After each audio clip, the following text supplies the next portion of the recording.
안녕하세요. 템베거TV입니다. 자, 오늘도 10배 가는 종목 잡기 위한 프로젝트 계속 이어서 해보도록 하겠습니다. 본격적으로 영상 시작하시기 전에 채널 구독과 영상 좋아요 버튼 꼭 눌러주시기 바랍니다. 지금 상한가 종목들 계속 이어져 나오고 있는데요. 오늘도 지난번에 이어서 이 일본 후쿠시마 원전 오염수 방류와 관련된 내용들 한번 같이 이야기해 보도록 하겠습니다.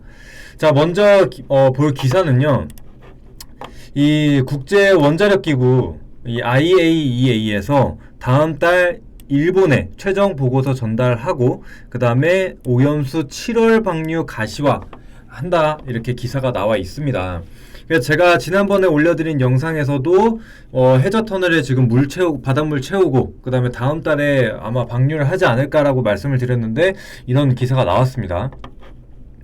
그래서 지금 원전 사고로 오염된 물을 방사성 핵종을 제거한 뒤에 올여름에 방류를 하겠다 이렇게 예고를 했습니다.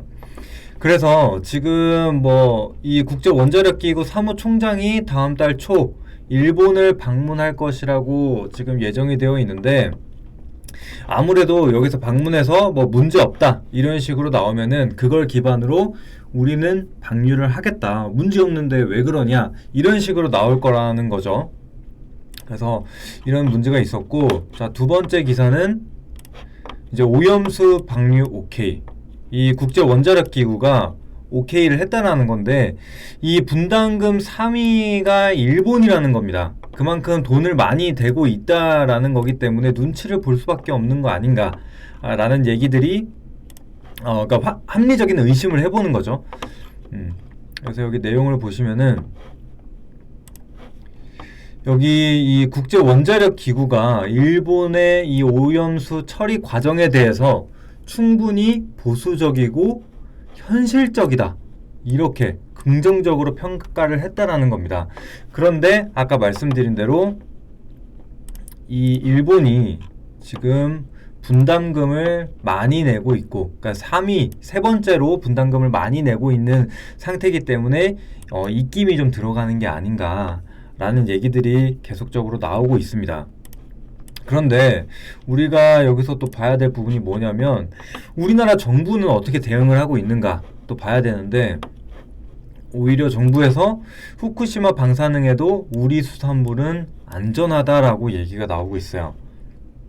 그래서 정말로 안전한가라는 의심이 계속적으로 드는 상황인데, 그래서 이런 국민들의 좀 불안감이 커지고 있어서 정부가 일일 브리핑을 통해서 오염수 방류 안전검증 관련에 대한 설명을 하기로 했다.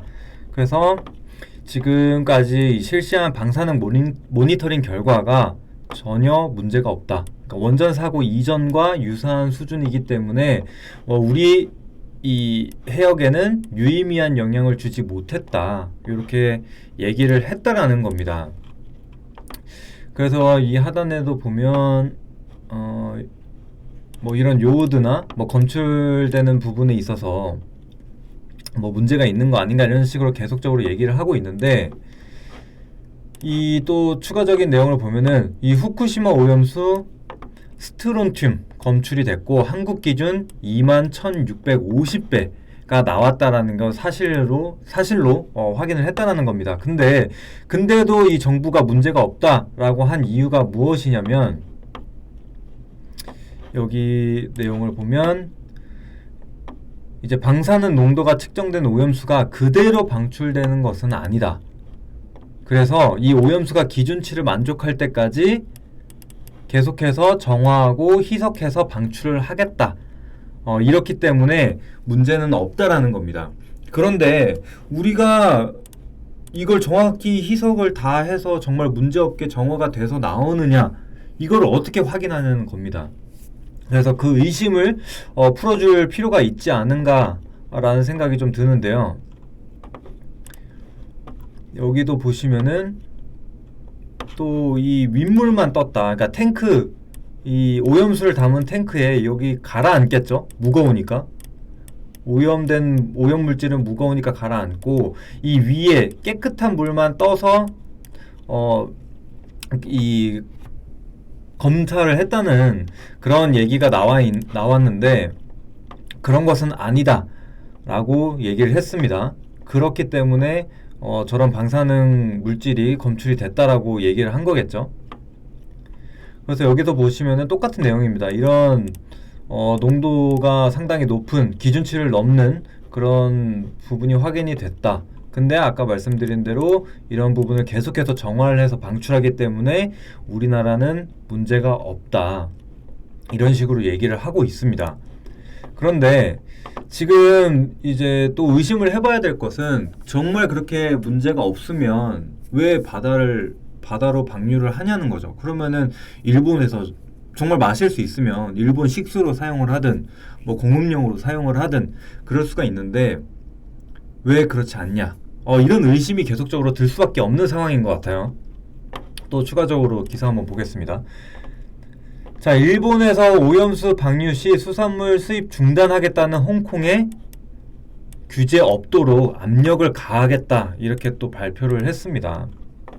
그래서 지금 이 오염수 방류가 시작될 경우에는 홍콩에서는 일본산 수산물 수입을 즉시 중단할 것이라고 얘기를 했습니다. 죄송합니다. 그런데 아까도 말씀드린 대로 정말 문제가 없으면 왜 다른 나라에서도 이런 수입물을 금지를 하고 이런 것들이 나타날까요? 이것뿐만이 아니라 태평양에 있는 그런 섬 국가들도 마찬가지로 계속적으로 반대를 하고 있는 상황입니다. 우리나라만 그런 건 아니에요. 자, 근데 이게 지금 보면은 우리나라 국민은 84%가 반대하고 있고 일본 국민은 60%나 찬성을 했다라는 겁니다. 이게 지들 일이 아니라고 이렇게 찬성률이 굉장히 높은 그런 부분인데 좀 아쉽습니다. 그래서 우리나라는 역시나 반대표가 이렇게 높은데 정부에서는 뭔가 확실한 이런 뭐랄까요 우려를 낮추기 위한 뭔가가 대체가 있어야 되는데 사실은 그게 좀 부족하지 않은가 싶습니다. 그래서 여기 또 기사를 보면 그 환경 전문가에 대한 내용이 좀 있습니다. 어떤 내용이냐면 그러니까 지금 일본이나 뭐 국제 원전 이 기구에서 그냥 검사하는 거를 토대로 그냥 괜찮다니까 괜찮다 이게 아니라 우리나라 정부에서도 환경 전문가나 뭐 원자력 전문가들이 직접 가서 그 바닷물을 검출을 한번 해봐야 되는 거 아니냐. 검사를 확실하게 해서 우리나라 국민들에게도 안전하다라는 걸 확실하게 보여줘라. 이런 부분들이 계속해서 이야기가 나오고 있습니다. 근데 이 정부의 반응은 대응이나 대책은 어떻게 나올지는 조금 더 지켜봐야 될 부분이라고 생각이 들어요. 자, 그리고 마지막 기사 하나 좀 보도록 하겠습니다. 자, 아까 일본은 60% 정도가 찬성이라고 했는데 이제 나머지 사람들도 반대하는 이유가 있겠죠.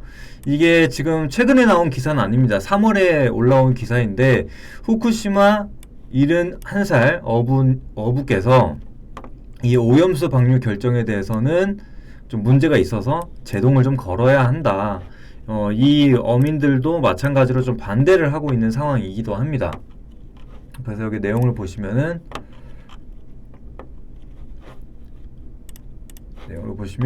어민들 누구도 납득하지 않았다. 이 정치하는 사람들 그리고 총리나 뭐 강요들이 멋대로 정한 거다.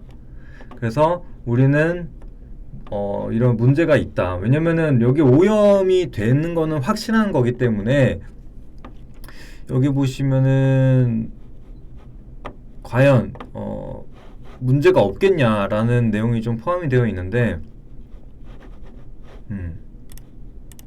여기 보시면은 여기 이제 수산물이 안 팔리게 될 거다. 과연 정말 당신들이 아이에게 후쿠시마산 수산물을 먹일 수 있겠냐? 라는 겁니다. 그래서 이런 부분들을 봤을 때는 정말 오염이 없지는 않은 것 같다.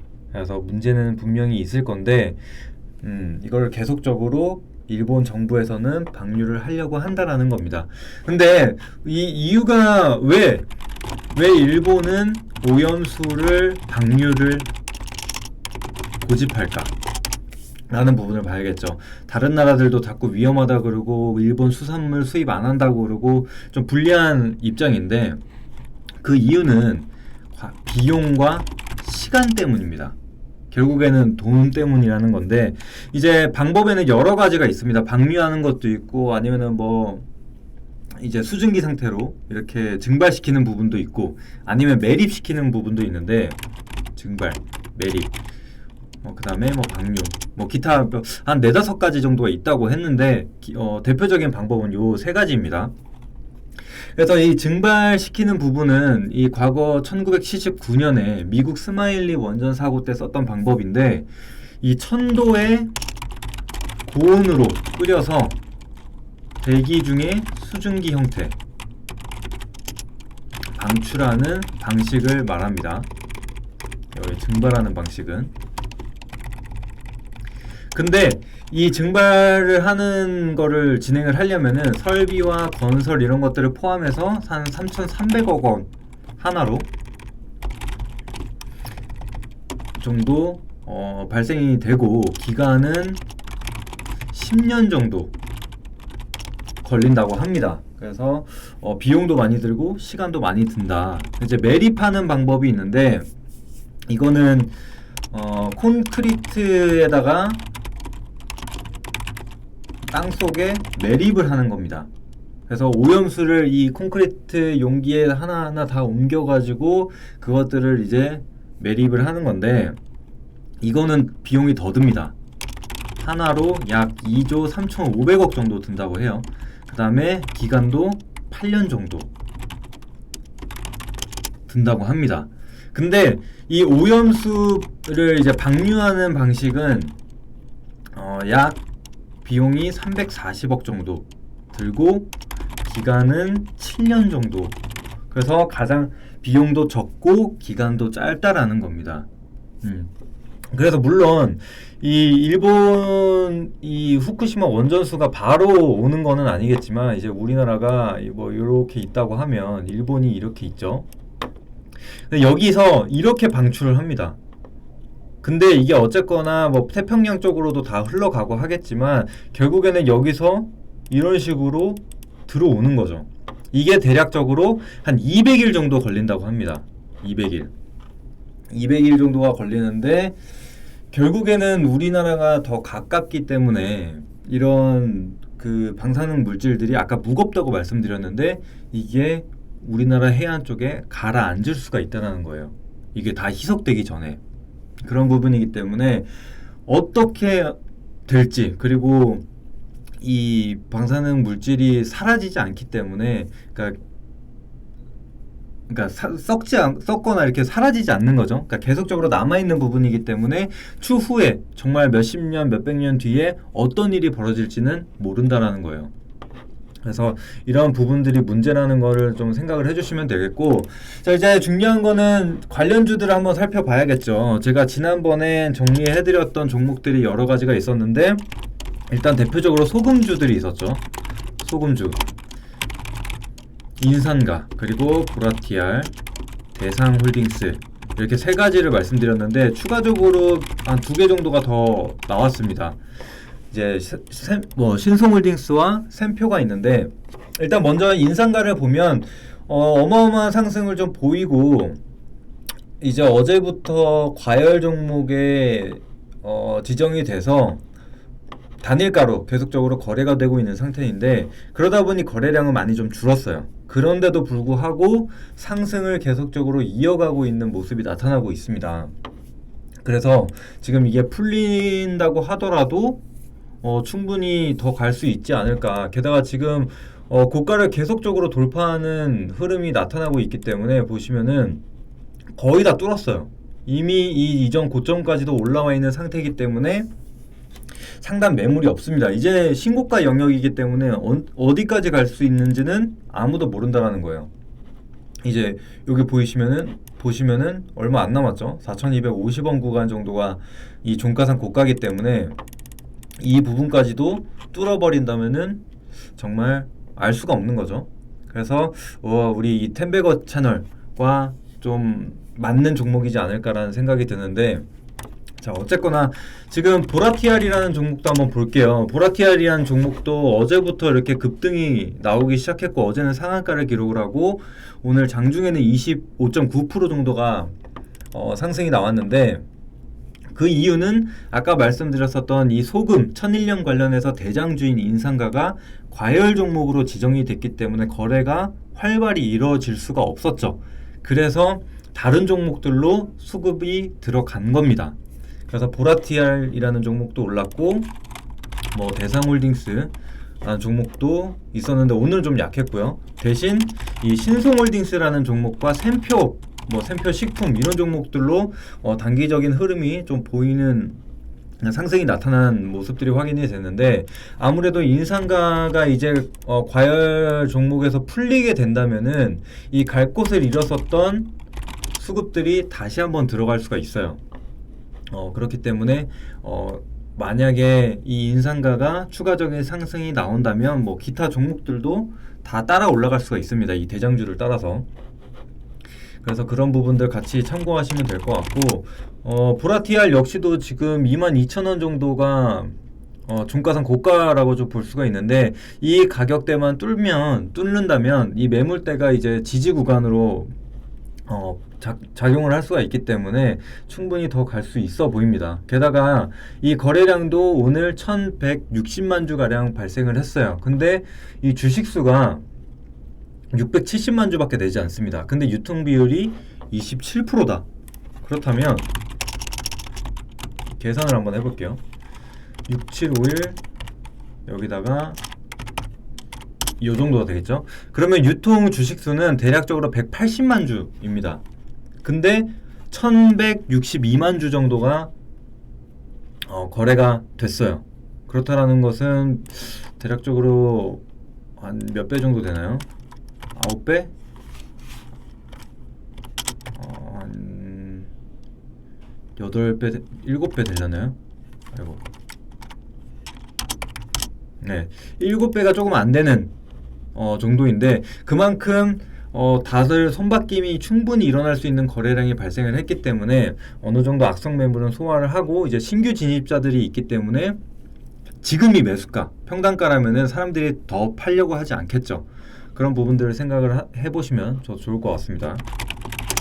자, 그리고 대상홀딩스도 한번 보고 갈게요. 지금 제가 말씀드린 게 가격대가 10,000원, 왜냐면은 호가도 바뀌는 가격대이기도 하고 라운드 넘버이기 때문에 저항이 좀 있을 수 있다라고 말씀드렸는데, 지금 10,000원 구간에서 계속적으로 꼬리를 달고 있으니까 10,000원 돌파하고 안착하는 모습 계속적으로 체크해 주시면 될 것 같고요.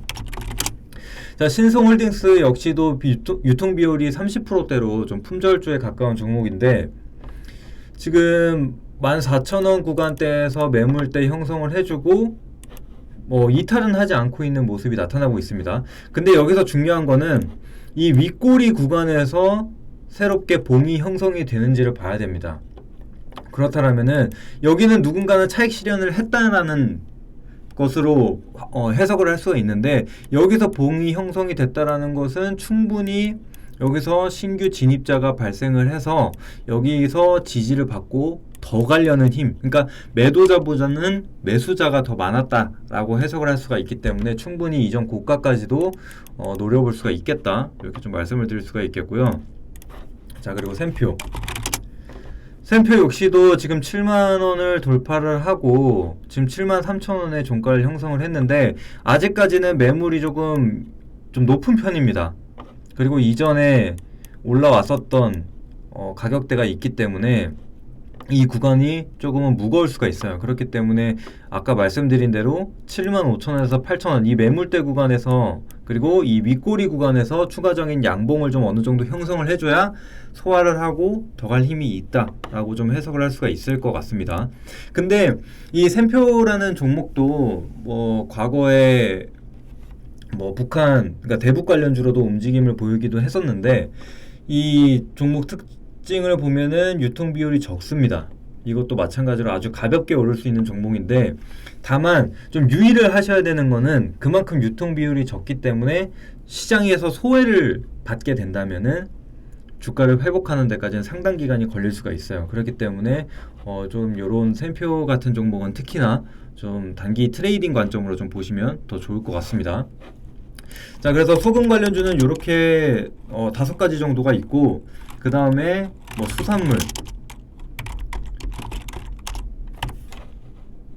수산물이 있죠.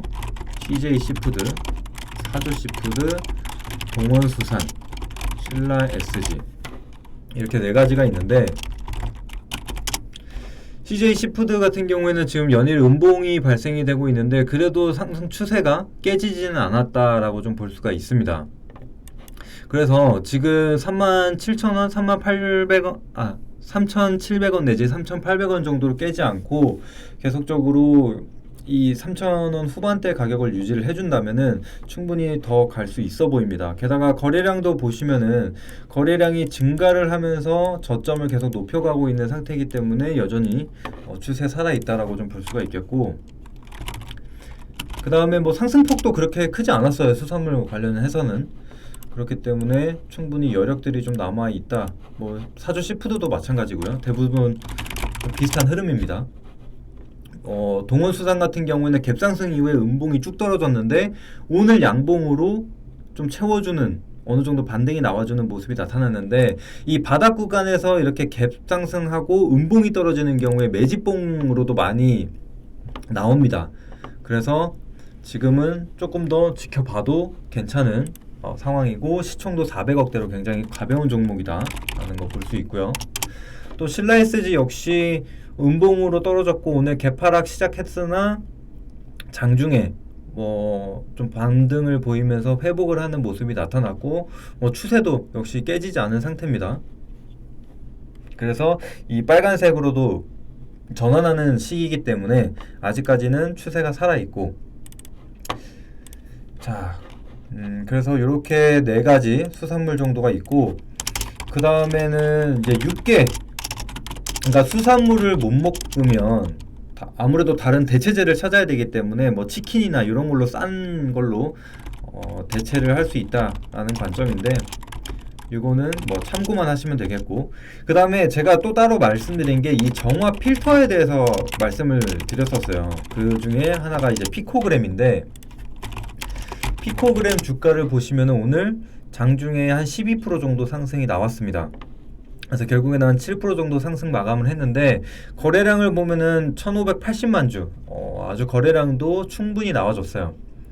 주식수 보시면 1800만 주인데 유통 비율 40%밖에 되지 않기 때문에 대략적으로 한 720만 주 정도 되겠죠.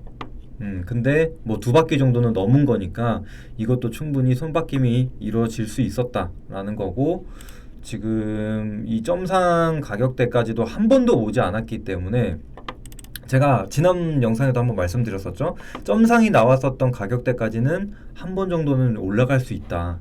그래서 지금 점상 갔었던 가격대인 16,000원 정도까지는 열려 있다라고 보고 가셔도 될 것 같아요. 근데 아직은 그렇게 이슈가 크게 되지는 않았는데, 이제 하나둘씩 뭐 기사 이런 것들이 나오고 있으니까 탄력은 더 붙을 수 있겠다 좀 볼 수가 있고, 그 외에도 뭐 한창산업이나 우진, 오르비텍 이런 종목들이 있습니다. 그나마 좀 오늘 움직였었던 게 오르비텍이었던 것 같은데, 자, 오르비텍 같은 경우에도 장중에 한 7% 정도 상승이 나왔습니다. 근데 이 저항 구간을 뚫지 못하고 조정이 나왔었는데, 지금 이 가격 5,150원 정도 상승 돌파를 하게 된다면은 충분히 이 가벼운 매물 구간 한 6,500원 정도까지는 열려 있기 때문에 그 가격대까지는 한번 볼 수 있을 것 같습니다. 그래서 지금 이 정부에서도 좀 애매한 태도를 좀 보이고 있고, 이제 다음 달 당장 이제 방류를 시작할 것이다라고 얘기가 나오고 있는 상태이기 때문에 이번 달까지는 이슈 충분히 살아 있다라고 봅니다. 게다가 지금 시장도 좀 애매한 분위기예요. 뭐 특정 섹터, 뭐 주도주가 있는 건 아니고 지금 테마별로 계속적으로 순환매가 나오고 있죠. 엔비디아 가고, 그 다음에 뭐 곡물 가고, 이런 오염수 가고 계속적으로 순환매가 나오고 있으니까 그 안에서 공략하는 게 맞다, 이렇게 보시면 될 것 같습니다. 자, 일단 오늘 이 오염수 방류 관련해서 다시 한번 정리를 해드렸고, 도움이 되셨다면 채널 구독과 영상 좋아요 버튼 꼭 한번 눌러주시고, 추가적으로 정보 계속적으로 좀 빠르게 받아보고 싶으신 분들은 영상 하단에 고정 댓글에 나와 있는 정보방 링크 클릭하셔가지고 입장하시면은 계속적으로 정보 보내드리도록 하겠습니다. 자, 오늘 준비한 내용은 여기까지고요. 다음에 더 좋은 내용으로 찾아뵙도록 하겠습니다. 감사합니다.